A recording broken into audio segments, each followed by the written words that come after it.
It seems like most hit movies today are based off either comic books or video games, and personally, I don't have a problem with either one of them.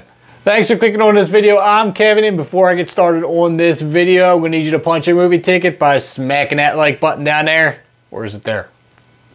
One of them down there. And also consider hitting that subscribe button if you like what you see.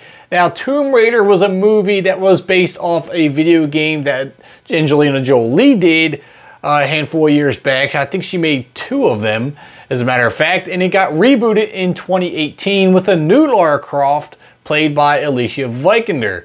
I hope I'm pronouncing Vikander right. Now, I wouldn't exactly call that a smash hit in 2018, but I think it did pretty well. I enjoyed it. I'm not going to rank it up on my top 10 list, but again, it was a fun action flick that, I enjoyed seeing. Once again, if you play the video game or you're anywhere familiar with it at all, you can try to link the two together and just, have a good time. Now, apparently it did well enough to deserve a sequel because we are going to get a Tomb Raider 2, and Alicia Vikander is going to return as Lara Croft. The difference is this time we have a new director as well. Misha Green is going to be the director in this one, and she's directed other hit shows like Underground and Lovecraft Country.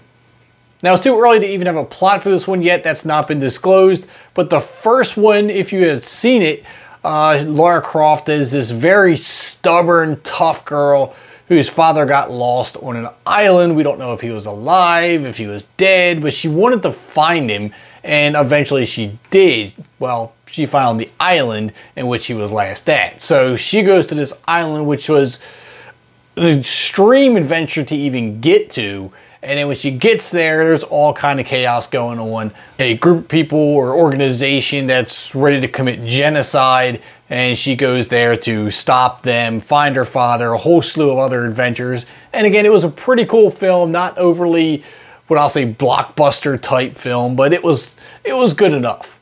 So that being said, I am looking forward to the sequel and seeing what the plot on this one's going to be. I think Alicia did a pretty good job playing Laura Croft the last time, so I'm pretty eager to see her play this role again. Leave your comments down below, and if you saw the first one or if you're even looking forward to this one, definitely kind of curious on what your thoughts and input is on that. Make sure you dropped a like on the video already. Hit that subscribe button if you've enjoyed it. Hopefully you did, and I'll catch you at the concession stands.